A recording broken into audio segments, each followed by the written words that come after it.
Alright, this is the second video of this project and we are going to have a closer look at the dashboard in this video. And the idea of keeping everything big over here is that I have kept everything at 100% is so it is clearly visible on all kinds of monitors. I keep it at 80% usually, just so I have a clearer view of all the of the entire spreadsheet, and so I could easily apply the formulas and everything.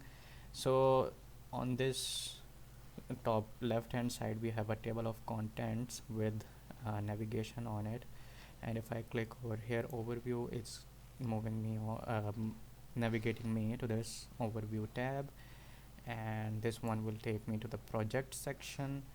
And feel free to pause the video if you want to have a closer look at any of this.